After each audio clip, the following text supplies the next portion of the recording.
about to start the program. Okay, welcome, and just a few notes before we start. Happy to see you all on this beautiful day. Uh, just a few program reminders. On October 24th, that's Friday, the free foot clinic will be here. You need to register for that. There are flyers all over town, and there's one here also if you need to look at on your way out. The second thing is, on November 12th, that's a Wednesday, November 12th, will be our first Coffee, Cookies, and Conversation of the year. I apologize for the cancellation of the last one, but it was unforeseen. So remember, Coffee, Cookies, Conversation, come when you can, leave when you want. Always good cookies and conversation and egg salad sandwiches. And then on November 30th, our new police officer, and he's not here, so if I mess up his name, is Officer Ponce, will be here to introduce himself and to talk about scams for older, that are happening to older people. So that should be a very informative program. And now that I don't have, yes, I have one thing to add. Oh yeah, okay. And then now that I don't have Mary Lou here to remind me about the raffle, I have a new person who's reminding me about the raffle, so I will now do the drawing. And since you're going to remind me, I'll let you do the drawing.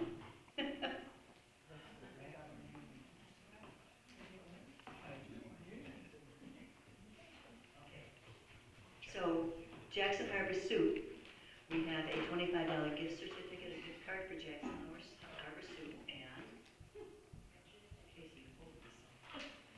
Judy Jones.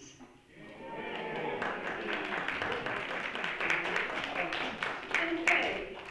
And Elise, you have a... Real quick, because of some of the federal cuts, Wisconsin has started their own energy assistance program for heating. And I found this out from a friend of ours who is present today. And so I went online and looked, and I printed up a bunch of their brochures and the qualifications, the income qualifications, they're on the table here. So please take one before you leave. The income qualifications are also in the brochure, if it would be helpful for you, and also pass it on to anyone else that you know that might be needing a little help this year.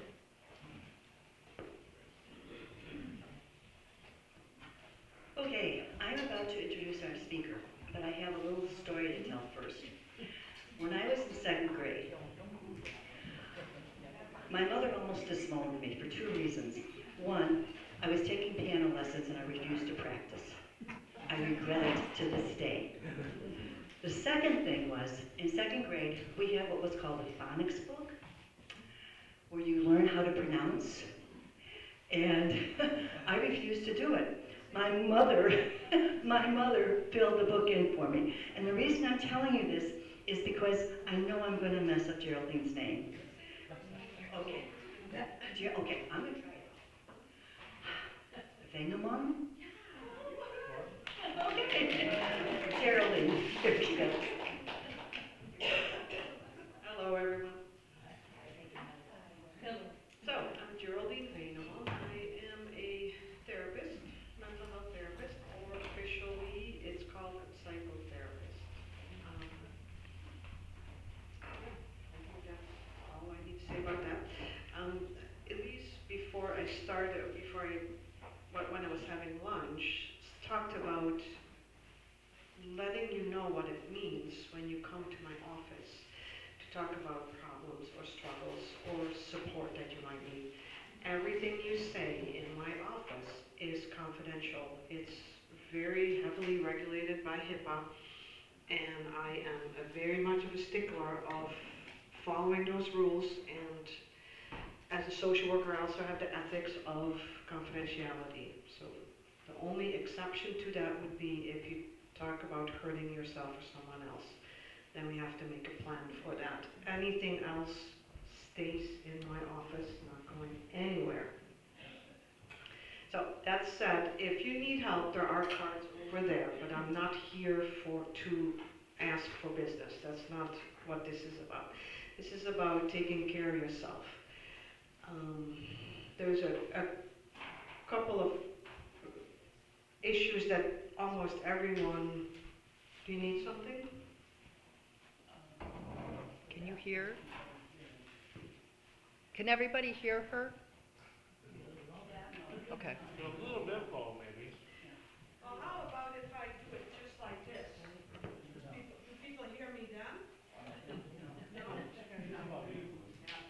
All right, now I'm going to really speak up then.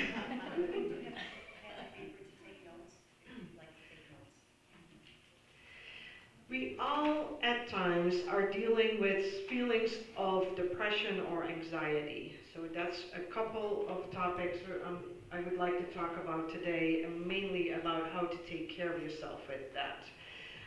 On the island also, there have been quite some questions about what do I do when my loved one has to leave the island, and what do I do about my independence. I do not want to lose my independence. So that's kind of what we're going to talk about today. If you have any questions about that or something else, feel free to just interrupt me and I'll try to answer it. First thing about depression. We all have days that are just not good. That's not necessarily depression. It still, though, means you need to take care of yourself. One of the things to think about is using a scale 0 to 10. How am I feeling today? If you are a 7, 8, if you can rate yourself a 7, 8, that's perfect. That's what we want. If you rate yourself a 6, that's like, If you're below 6, like 5 and below, you need to think, okay, what do I need to do today to take care of me today? That becomes your job. The same goes for 9, 10. You don't want to feel euphoria all day, every day. Sometimes that happens with people who struggle with big mood swings. They go really low, they go really high. If you have a 9, 10, it's good for a little while, but not to sustain. The problem with if you want to sustain it, when you go to 7, 8, that feels wrong. You're not feeling good because you're used to 9, 10. So think about your overall well-being to be a 7, 8. And here are some things you can do to help yourself with that. It is work and it doesn't happen overnight. Sometimes though, you can just take a really good walk and you're good. Quentin, some of you know, my youngest, who is in college, came home and was pretty discombobulated, was not happy. And the first thing I said, shall we go take a walk? And we take a walk about an hour and a half, 45 minutes in, he starts talking. At the end, he says, I hate when you're right. Just taking a walk helps me. Yeah. So it's, taking care of yourself is not difficult. It's what you can do for yourself. If you can't take a walk, maybe you can do something else. Maybe you love knitting. Maybe you love listening to music. Anything that helps you is good. Part of that is your support network. It's really helpful if you have someone where you can say, you know what, you have 5 minutes, I just want to vent. I don't want a solution, I don't have a solution, but I just want to vent. So think about your support network. Who would you call if you needed just to vent? And make sure you have that person in your phone or on your refrigerator so you can have access to it. A lot of people in general, and also on the island, they say, yeah, I don't want to be a burden. The psychological thing about helping is it actually makes that person also feel good. If you ask for help or if you need something and they can give that to you, they feel good about it. So don't feel bad. Next time, it'll be you who's helping. And that lifts your spirits then too. Going to number 2. Think about the things you like to do and make a list, whether it's in your mind or on the refrigerator or in your phone, doesn't matter. Make a list of things that you like to do. Because once you feel really down, you can't really think anymore. Your brain is doing its own thing, and it's not about how to take care of yourself. So then you look at that list, and you think, oh yeah, I have that book. Or, oh yeah, that song really makes me happy. Oh yeah, I like that walk. Or like to listen to the birds. Or, like Bonnie said, leave here, go for a ride, look at the leaves. Nature in general is really healing. So if you can make your self-care around nature, double success. Sometimes our brain runs away and we just think negative. We can't get out of it, and we need to physically change that. And this is one way you can do this, both for depressive thoughts but also anxiety thoughts. I'll show you. In your head or out loud, you say stop, and you do this. Stop, and you do this. Every time there is this thought, stop, and you do this. The reason why you do two things is because it uses two parts of your brain. So this kind of solidifies for you that you need to stop. This is all own self-talk. In general, and if you were in my office, you wonder, why is he saying something 3 times? It takes 3 times at a minimum for your brain to realize, oh, maybe I should pay attention. So stop 3 times and keep doing it until you have distracted yourself enough that you don't think about that negative thought or that anxiety-provoking thought.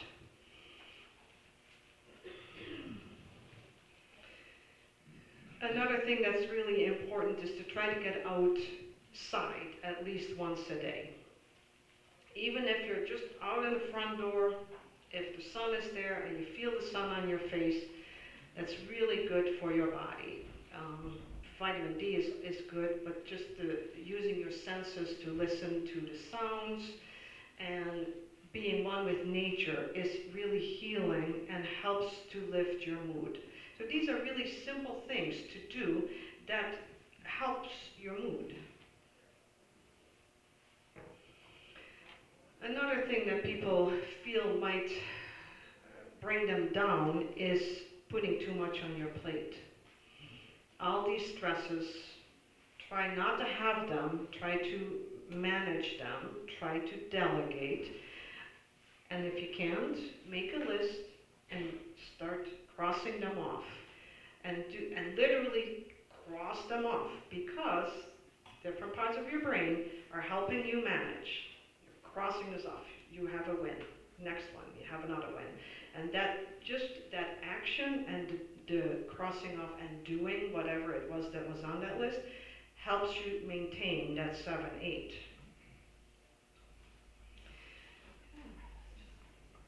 Practice deep breathing.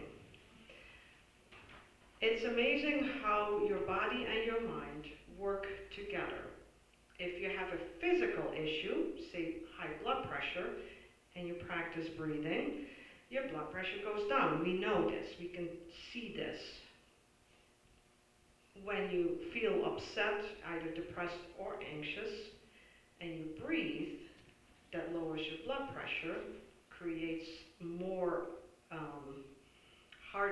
your heart becomes quieter, and your mood changes. And there's a variety of different breathing exercises. What I really like is slowly in, hold 1, 2, slowly out. So it would look like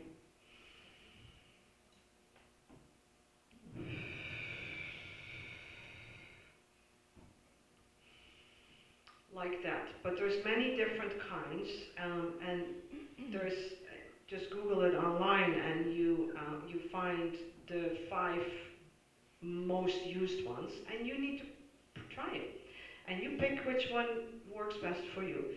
And you can do that anytime, anywhere. You could do that right now, and nobody would know. So you're taking care of yourself right as you're doing something else. If you do this for 5 to 10 minutes every day, your state of being, well-being, becomes more even. You will generally just stay then this way, 7, 8. You don't go down and up. But you need to practice it. And we call that rewire your brain. Your brain needs to know that this is the way I take care of myself. And rewiring your brain takes anywhere from 10 to 30 days. So if you do this next month, you will naturally feel better. That's how you can take care of yourself while you are feeling good as well. So you stay that 7, 8. Does that make sense?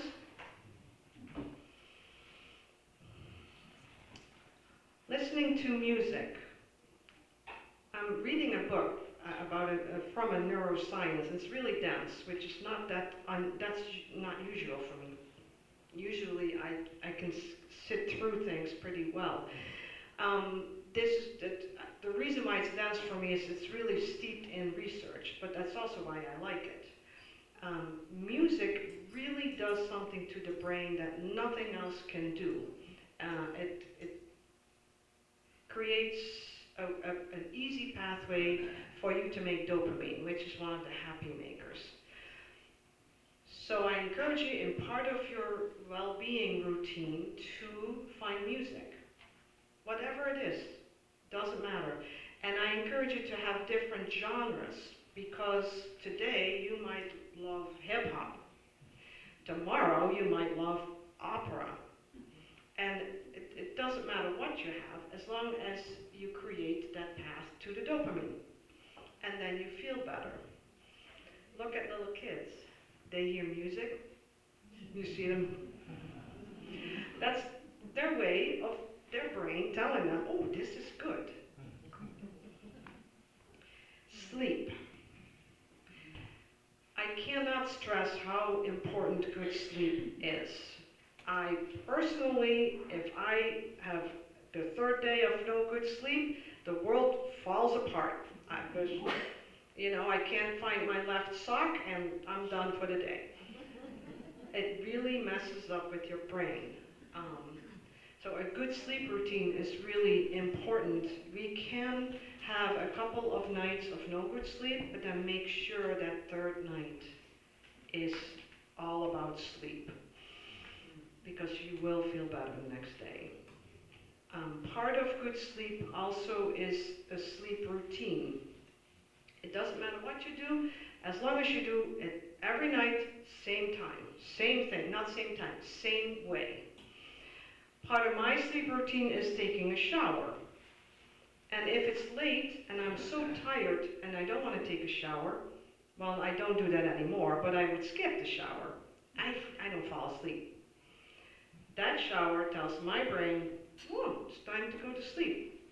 Okay, and by the time I'm in bed, I am ready for sleep. So whatever that routine is, whatever makes you feel good is what you do, and you do the same thing in the same sequence every night.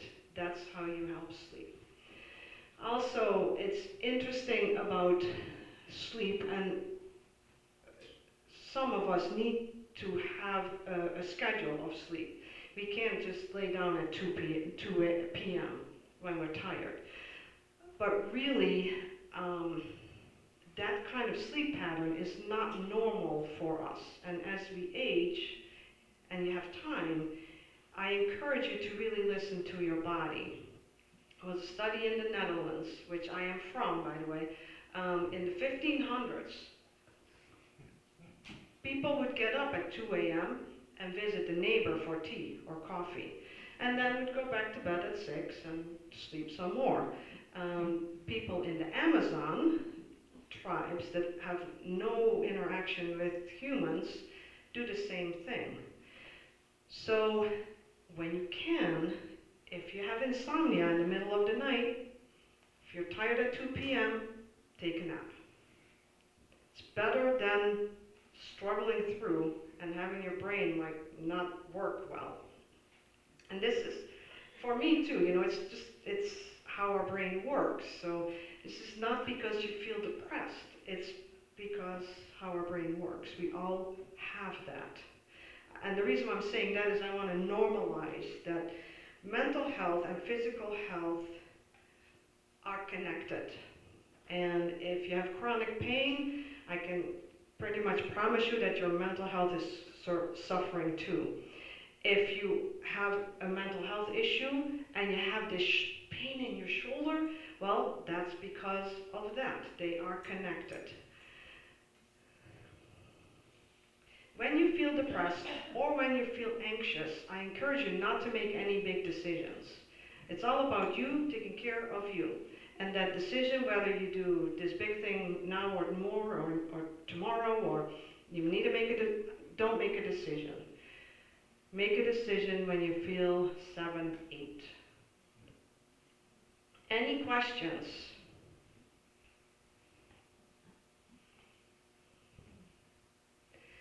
If you can't do it on your own, it's really okay to ask for help, and I am here for that. Your neighbor might be there too. Don't be afraid to ask for help. Make sure you know who your support person is in case you really need some help. And I have a group of 5 women, all have their own role for my well-being, and I just say I'm activating my support network. Everybody has their role, everybody does what they do, and it works. The reason why I have 5 is I don't want one to have to do all of that, to shoulder all of that. You know, one might say, have you eaten? The other one might say, shall we talk? So, however you want to do that for yourself, make sure it happens. Any questions? So, exercise regularly, eat healthy, make sure you sleep. Mindfulness and meditation. Meditation is really hard. So if that's not something you can do, I totally get it. It's really hard. The goal maybe for meditation is to quiet your mind and stick with that. Mindfulness is maybe another way of saying is slowing down. When we had lunch, did you eat it? Or did you really chew it and noticed all the different flavors? If you did that, then you ate mindfully. When you are outside and you hear the birds, try to really listen to it. And another part of mindfulness is foreshadowing. If you're worried about something, foreshadow what it could be. So you know it's already in your mind, you already have a plan. And then you say, here it is. I'm trying to think of an example. How you can foreshadow. Maybe you need to have a difficult conversation with someone. And you're going to have that conversation. And you know it might become unpleasant. The minute it becomes unpleasant, your brain wants to go fight or flight. You're like, oh, no, go out. If you say, here it is, then you're prepared and you stay in your cognitive part of your brain, not in your alarm bell system of your brain. So by doing that kind of self-talk, what we call mindfulness, will help you get through difficult days, difficult moments. Any questions?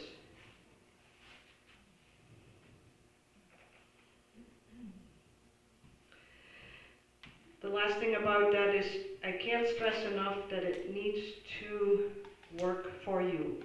What works for you doesn't have to work for me. As long as it works for you, that's good.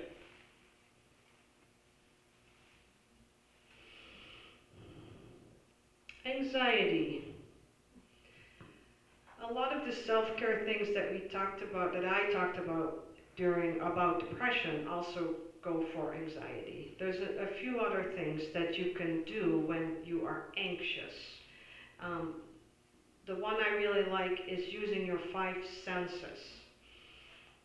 So you focus on five things, well, I use them randomly. Five things you see, five things you touch, five things you see, four things you touch, three things you hear, two things you can smell, and one thing you can taste. That slows you down. So if I need to do five things I see the lights, I see the fan, I see all of you, I see the coffee pot, and I see that green thing over there. Five. Four things that I can touch. I can touch the chair. No, I can touch the table. I can touch me. I can touch my hair. I can touch Bonnie. That's four. It helps me stay in my cognitive part of my brain, my executive thinking. Three things I can hear. Well, I can hear myself.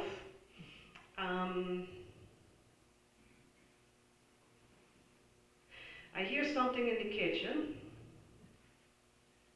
and I hear zooming. What you saw is how I stay in my cognitive part of my brain. I have to work on this, and this gets me out of my fight or flight into my executive functioning again. Two things you can smell, or I also say you can imagine smelling.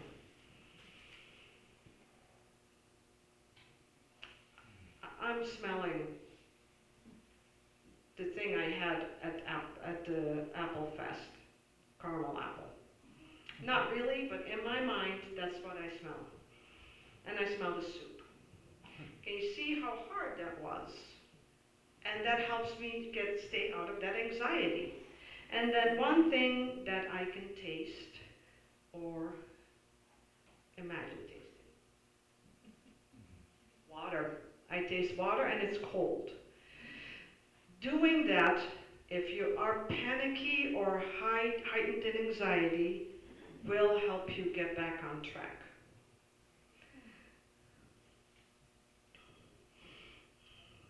Sometimes it helps to write it out or to talk it out. And then you think of a couple of things. How real is this? Is this really going to be reasonable for outcome? Think about, a long time ago I had a fire. And to this day, when I smell fire, I have this. So then I think of, okay, no fire, I'm not seeing fire, I'm not smelling fire, nothing. So I look at reality. That helps you doing that. Or what is the worst case scenario, really? Well, fire is pretty dire, but if there was a fire here, I stop talking and we all go outside. So there's a plan.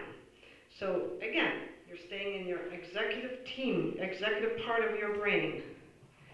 Again, listening to music, distract, do a puzzle, do some knitting, anything that gets you off of that, whatever makes you anxious. Walking, breathing. For people with anxiety who are starting to hyperventilate, you can do what's called the birthday candle. You take a really big breath, like that. Or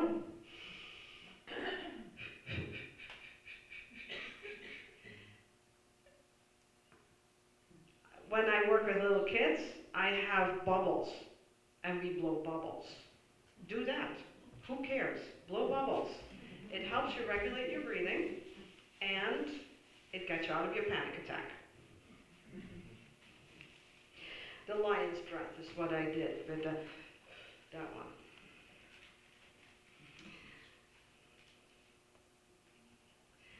If you're able to reason with yourself during anxiety, question these things. What evidence do I have? Is there a reason for me to be anxious? What is the worst thing that could happen? How would I respond to a friend? If your friend would come, I am just, how would you respond to that?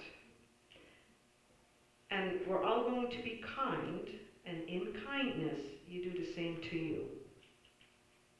Does that make sense? In kindness, you're kind with yourself. Moving your body to get the energy out is also very good. If you're limited in moving your body, is there something you can move? Can you move your head? Just that you feel it is another sensation. It's out of your fight or flight, your alarm bell. It's into another part. Maybe you love to paint. That happens over here.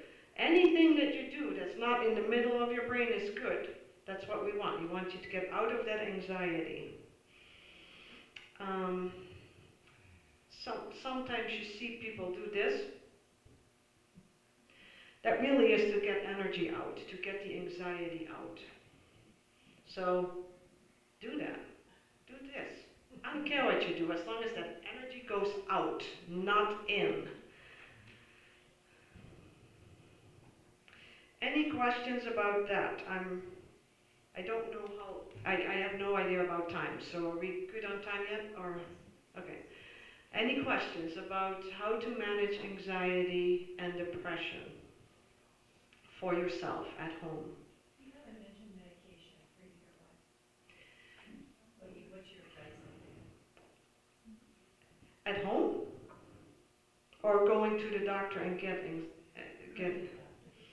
I think if you can't control it yourself at home, depending on why you have it, but I'm biased, I would go to talk to someone first. And then if that doesn't work, do a combination of the two. If you deal with anxiety, panic attacks, then I encourage you to talk with your doctor about a short-lasting, short-term, quick fix for that moment. But unless you really have a physical depression or anxiety, anything that has nothing to do with your circumstance, your environment, if you have chronic pain and you feel depressed, there's not a whole lot I can help you with, but maybe medication could. So it really depends on the situation. If you can't do it, then yes. Does that answer it? Yeah, okay. Any other questions?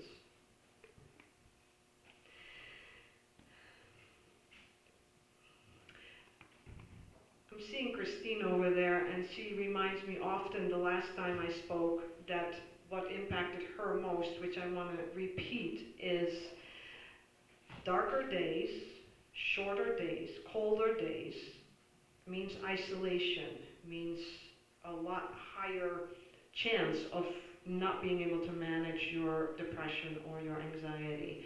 And one of the things she keeps reminding me is that feel free to use your home and light it up. So when it gets dark, light it up. I have different little, like fairy lights all over the house, and I turn them on. Because I'm from the Netherlands, we don't like bright lights in general, so it's dark. But I have them everywhere. So if I go over there, I pass light, I don't pass dark. And that really helps you stay that 7-8. Thank you, I was reminded of that. Aging. Aging gracefully and independently. As we age, we have to give things up. And we don't want to give things up. And I get that. I don't want to give things up as you age. It happens. In terms of developmental growth or stages, just like with little kids, we have those also when we are older. And I call them the go-go, the slow-go, and the no-go. So when you retire, you have lots of energy, you want to do all these things, and you're doing them. And then slowly, it's less. And then at some point, the only thing you want to do is sit with your iPad and watch cats on TV. It's fine. It's just how we age. The thing about that though is when we can't drive anymore, that's a problem. You know, I had to do this with my mom. I had to take her car away because she was hitting people, bicyclists, and the curb, and you know, I was sitting next to her and was like, mm-mm. But it's not easy, and it's better for you and your family if you can make a plan for yourself to lose that independence and how you can keep most of your independence. So ask for help on time before someone needs to intervene, and make sure you have a plan of what that looks like. Does that make sense? Some of the things that are going to be really helpful with that is your healthcare planning. What do you want as you age? What treatments would you want and what not? Who is your power of attorney? A health care, I don't know, it's somewhere in here.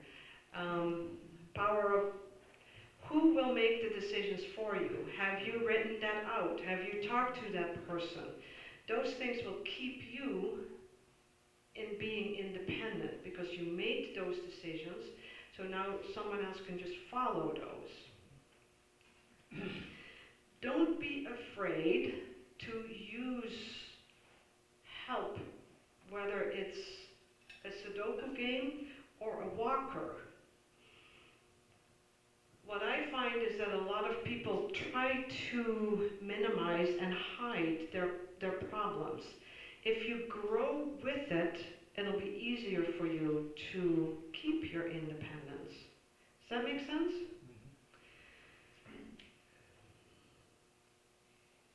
Think about and talk with your family about your quality of life. What do you want in your life? If you're happy with that iPad and the cats on the TV, that should be good enough for your family. Your family might say, no, you need to go outside. Go take that walk. I encourage you in that no-go time to stand for what you want and have those discussions in your go-go time. Because everybody will be, oh yeah, sure, we'll do that. But then it's written, and now they know. And then you can say, remember? And that is how you stay in control. And that's what we want at any time in our lives. We want to have control over our own life.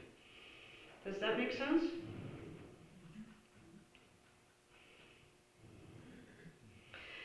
So make sure that you have a durable power of attorney. That was the word. That you have advanced healthcare directives. Consider a living trust that makes it easier for your loved ones after you pass. And make sure there is care planning that is within how you want it to be. Now, maybe I'm skipping things, but now yeah, here you go. What is really tough is if a loved one, especially on the island, can't live on the island anymore, needs to go to an assisted living or just for rehab, maybe short-term, maybe long-term. The way you can take care of them is to have a plan in place. And that means one of your family members is going to be the spokesperson. Is going to talk to the nurses. If that's you, they should know you by name. You should insist of them knowing you by name. And have conversations with them so you're always in the loop. And that's me as a social worker speaking. You have the right to know what's going on with your loved one elsewhere. Make sure you have it. Make sure you do it. That is how you keep power, how you stay independent. Does that make sense? A lot of people are dealing with memory loss. A lot of what the fight is about is don't treat me as a child. And you can avoid that by making sure everybody knows what you wanted in your go-go time, not in your no-go time. So planning really is the key.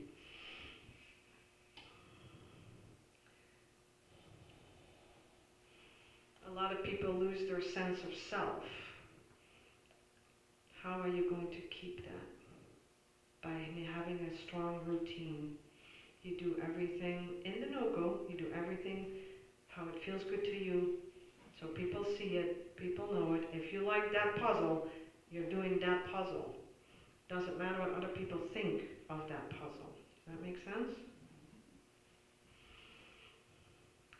I'm finding I'm working with some clients who have chronic illnesses. They're actually in their 40s. And one of them yesterday said, the one thing that I keep remembering from you, the thing I took with me most is that you're telling me that you can say no to any treatment. You have that power of choice. And that helps me because they all tell me, oh, you should do this, that, and that, and this. No, I just want to not. And you have that choice. And if someone cannot make that choice anymore, you or your loved one, you're going to be that spokesperson. And I encourage you to, exercise your power of choice. Exercise the power of the right to self-determination.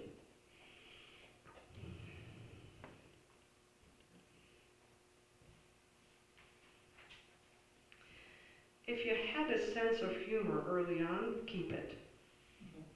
Otherwise, I encourage you to start working on that now.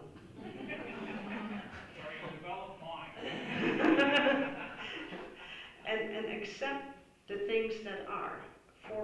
For example, I have a number dyslexia, and numbers just don't do anything for me. Now, when I go to the bank, they now know because they want me to fill this out, but when I fill it out, we spend 15 minutes figuring out how this goes into my bank account. So now they know, they do that. My billing person knows too. So she says, was that really 600 minutes? No, that was 60 minutes. Any disadvantage that you have, I encourage you to accept it, to own it. Make fun of it. If you were my client, I would say, would you like me to remind you next time when we have our appointment? Yes, please. Okay, no. If it says like we're meeting at 8 a.m. and you're like, I had 10, feel free to say, I had 10. And then I double check again and it was 10. And that's how I make light of it. And that's how it's accepted. None of my clients have an issue with that. That's because I own it, I make light of it, so can you. Does that make sense? Any questions about that?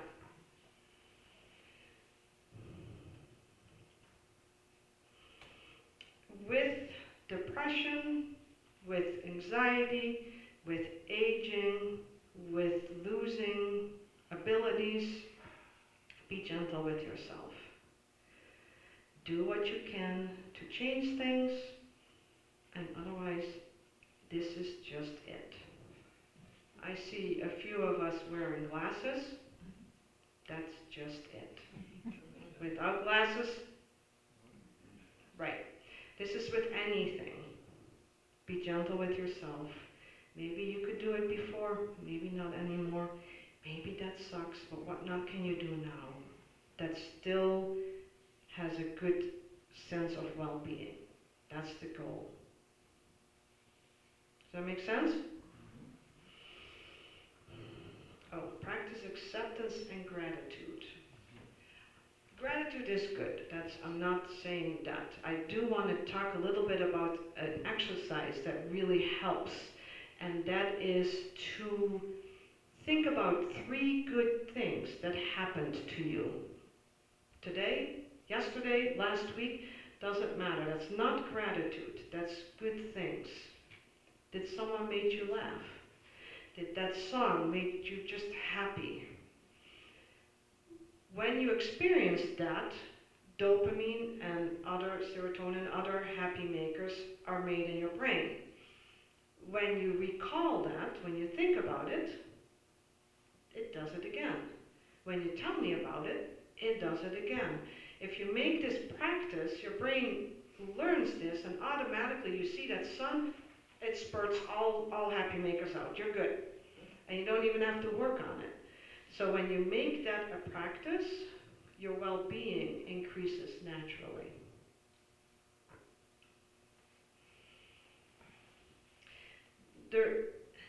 There is an issue with toxic positivity. We talk about silver linings, and we should. We should look at, well, at least it's this. And it comes to a point, and then it becomes toxic. I lost my leg. Well, at least I have my other leg. It's not going to be helpful. I lost my leg. Now I'm going to learn how to manage the world with only one leg. That's good. Do you see the difference between positive toxicity and just a positive outlook? Questions?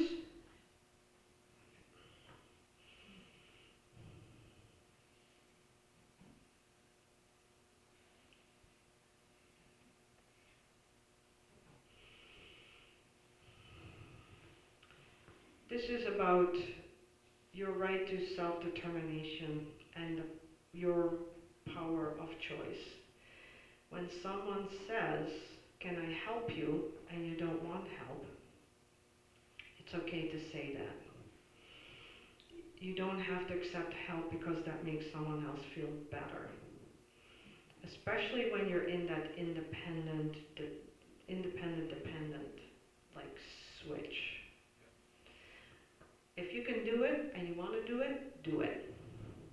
If you get feedback, so now you've tried this 3 times now and it's not working. Can I help you? And you're then still not helping, letting someone help you, then you're stubborn. But before that, you get to have that choice. Does that make sense? So it's all about finding that balance, and the only way you can find that balance is to talk with your loved ones about what's going on.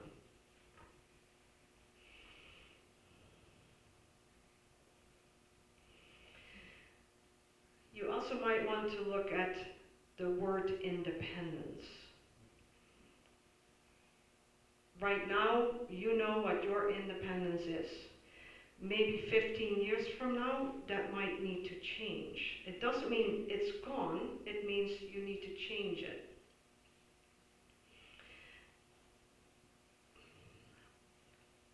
At my house, there are steps that are stone. And in the last 3 years, I fell 5 times pretty hard. I'm starting to think that these stones that were fine 10 years ago are no longer necessarily fine. So I can still maintain my independence. By now, I am actually looking at how I can make that smoother. I still can do steps, but not these uneven, rocky steps.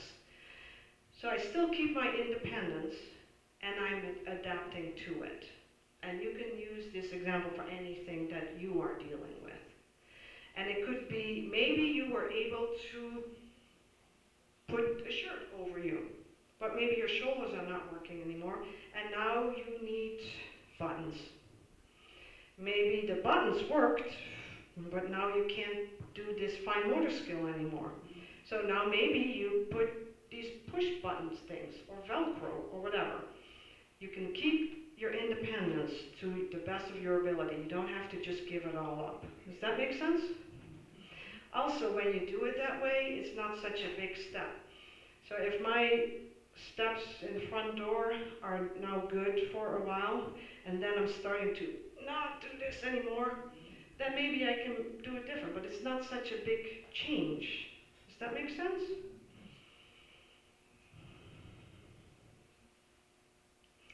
As a caregiver, which I know some of you are, If someone is really adamant about, no, I don't want that, after you said it 3 times, I encourage you to give it up. They don't want it. Whether you think it's best or not, unless you can take that right away, meaning they are deemed incompetent, they have that choice, whether you like it or not. And then I encourage you to be gentle with yourself. Okay, my spouse, mom, my sister doesn't want to do that. I really think she should, but she doesn't. Now what? Instead of forcing that issue. Does that make sense? Also, I just want to tell you, for everyone, anyone who is very much involved in giving care, caregiving, it's a very tough job. Very tough. Be gentle with yourself. If you want to come to me and just talk about that because it's a safe place and nobody else is going to hear about how much you hate that today, do that.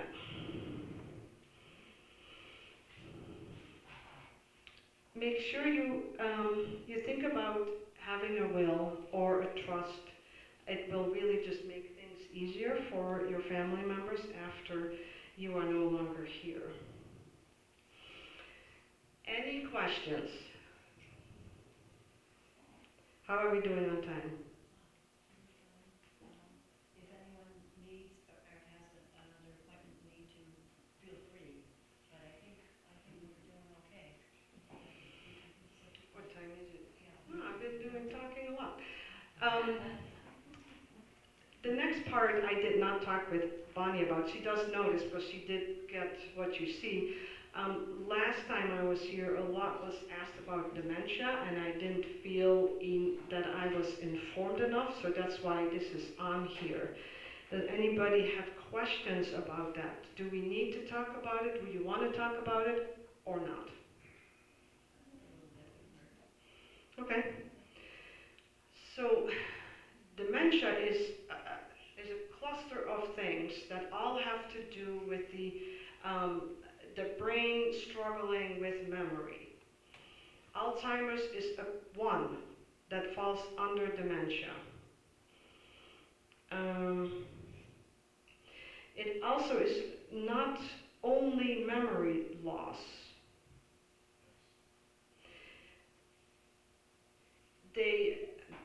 And I am not a neurologist, so there have been people asking me, can you do testing for that? And I don't feel comfortable doing that. A neurologist knows how the brain works in that way, but there need to be at least 2 issues that involve the brain before you can think about is it dementia. So it's memory loss and something else that has to do with the brain. Alzheimer's is one, vascular dementia is another one. That has to do with your veins and your blood and stroke and heart issues. And that has a lot to do with the lack of oxygen. Another one is Lewy body dementia. When that happens, people might think about that way when someone is starting to have hallucinations, things that are not there. If I'm suddenly talking to, I don't know, this guy that's standing right here, and I have a big conversation in front of you, and you don't see anything, that's probably a hallucination. So when that happens, and there is, Mom is forgetting a lot. Or another way I ask people, how old are you? When they start telling me a story, how old are you? And then they're thinking, this is, 78. I'm 24. That tells you that there is an issue with memory. And when we think of the dementia, the things that happened today and yesterday, they go first. Those memories go first. So we remember, or people remember their childhood earlier in their lives, and not so much later in life. They also will repeat themselves a lot. So that's another way you can kind of see, maybe we should have that tested. By the way, in Wisconsin, you can ask for a very comprehensive test that is about 6 hours long. That is, will give you the baseline, and then after that, they keep repeating certain parts of the test, and they can tell you if you are at risk of that or not. And Medicare pays for that. It's a good question. I don't. It's called an dementia assessment, but and it goes through the dementia clinic or the dementia department. You probably need to go through a UW hospital. Good question. I should have looked that up. I have two clients who've done that, but I forgot what that was called. So there's a protein that can cause issues in your brain. It's called, I can't even say it, Creutzfeldt-Jakob disease. Oh, I can, it's German. No, it's prionic disease. It's not. Jakob Creutzfeldt is a prion disease from diseased animals. Okay. Well, what I learned, maybe I'm incorrect, a rapidly degenerative brain disorder. It's caused by prions. Okay. Huntington's disease and MS. There is AIDS dementia and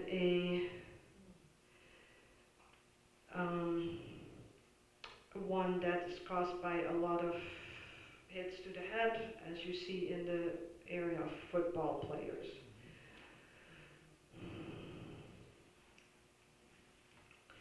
What you will see likely at home is short-term memory loss, normal activities, daily things become difficult. You may not able to solve problems, you may be unable to control your emotions, your personality changes, agitation, want to go home, and home is not necessarily where they live. Hallucinations, repeating questions, not remembering where they were just a minute ago, misplacing items, forgetting functions of everyday items, difficulty remembering the names of close relatives. Now, when you forget where you put your phone, that's not dementia. We also have a lot in our brains, we're busy, we're thinking a lot, lots of things happen in your brain. So when you go get whatever and you forgot, that's not dementia. That's just your brain deciding that that wasn't the most important thing you were doing at that moment. So don't think don't think you're in trouble. I should have my phone on my hip because I don't know where it is half the time.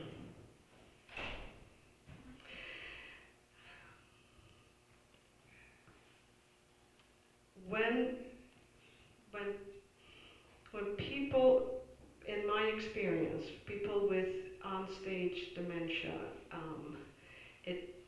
they are in a lot of emotional pain, most likely from childhood trauma and things like that that are coming up. They, now they're accessed. That does go away, and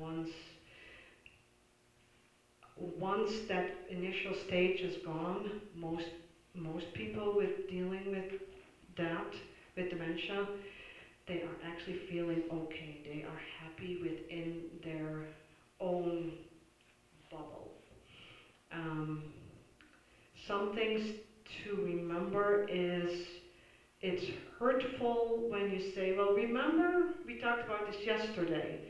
That's hurtful because now they don't remember, and now they feel bad that they didn't remember, and they feel like they disappointed you. So try to be careful when a person is still at home with your words. Just let it go. Just let it roll with it. And if you need to say it 10 times, I encourage you to say it 10 times. Be kind to yourself. You might get frustrated with it. Be kind. Acknowledge, yeah, this is tough. and be kind to the loved one that is dealing with this. First stage is scary, after that not so much anymore, for them. Does that make sense? And I'm not a neurologist, so I help people manage their own anguish with it. I help caregivers manage their struggles with it, but I am not an expert on dementia.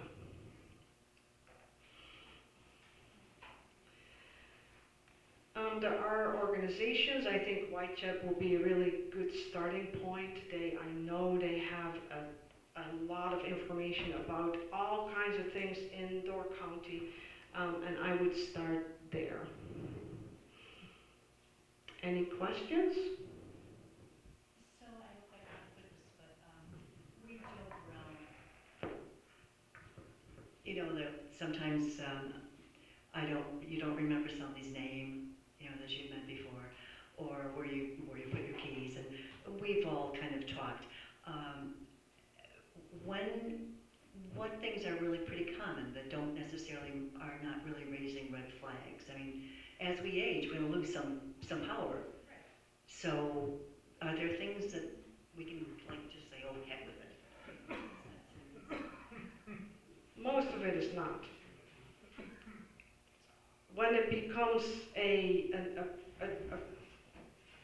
problem that you can see. So, for example, not knowing names. The reason why your brain doesn't know names is because that's not important for you. Maybe the person with the mustache, that's important. Then I've met this person. So my brain might not remember your name, but my brain knows that, I don't know, you are well dressed. Does that make sense?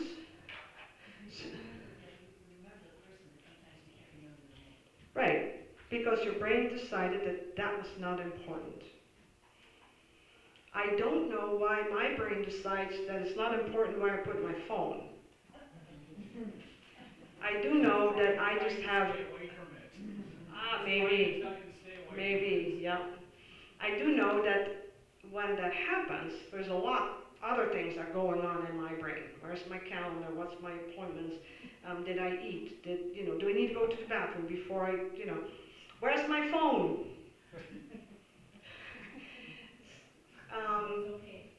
I think, again, I'm not a neurologist, but I'm trying to think, when I have someone in my office, I don't think they have dementia, or maybe have dementia up until a point. I'm trying to think of what that point is. I think it's when they tell the same story again, within 5 minutes. When it looks like they're switching from today to 25 years ago for no reason, and stick there.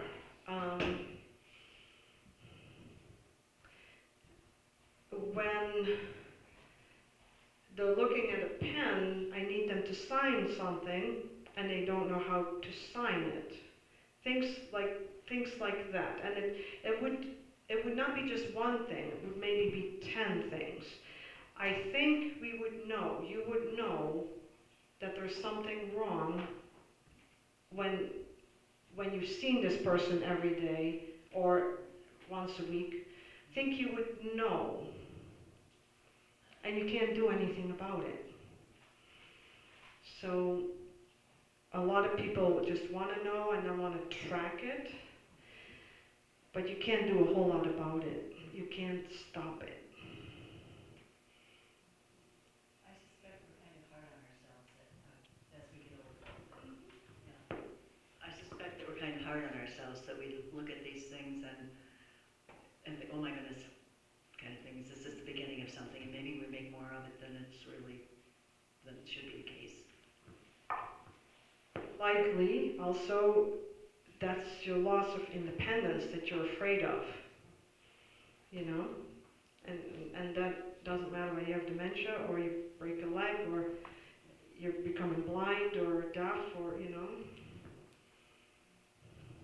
I think in general, be kind to yourself.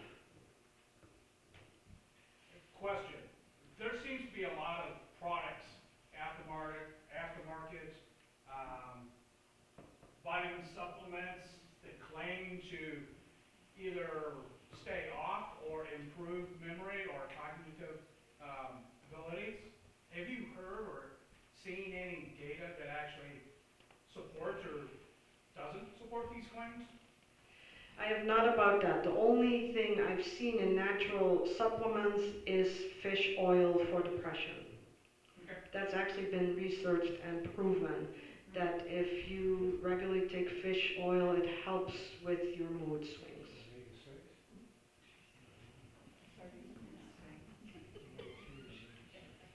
Anybody else? Is that omega-6 or omega-3? What are the omegas? Good question. I do not know. That's why fish oil is great, because it's got a both. Oh, There you go. With caregivers and the emphasis. I have a question about caregivers, if it's a spouse, or even if it's somebody that does a lot of caregiving, how often they need a break, and even if they don't want to, how would you, I mean, my sister took care of my mom a lot, and we alternated taking care, and it seemed to work out well that way, but sometimes people don't have another outside person to help, and maybe YCHIP helps with that, but I'm just curious about that because I know it's a hard job, you know, so. I can't tell you when or how much people need a break because that's very individual. I would encourage you to take the breaks. So when you feel just exhausted, when you feel like you're irritated really faster than your usual self, that's when you need to take a break. What you can do is in every given day, give yourself a break. And what would that look like? Do you need to take a walk? Can you leave your loved one alone for 5 minutes? Or would you like to watch a movie together that you love because it's your time?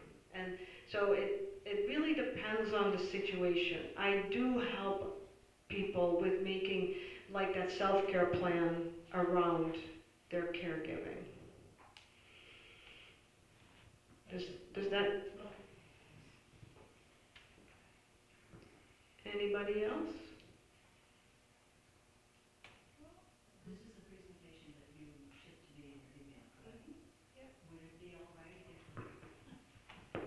Okay, I have access to this presentation.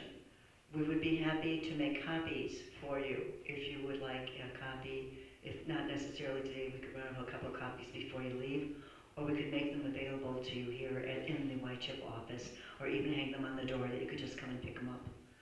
So what we'll do is we will make some extra copies and have them for you. Hold on.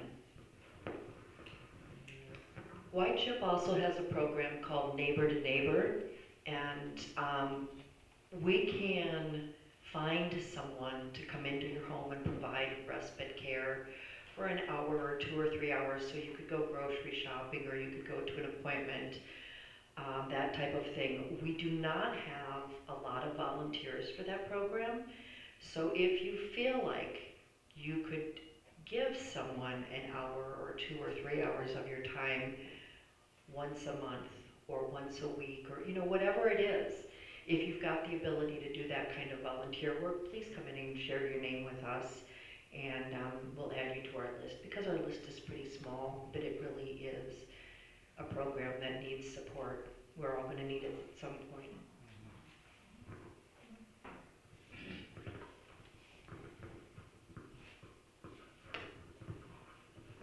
And I'm guessing with the program that Elise just spoke with about, it's not making a big time commitment. So, it wouldn't, and if you change your mind, it wouldn't be a big deal either, but you might find that it's really helpful for you too. Anyway, so we will get you copies if you want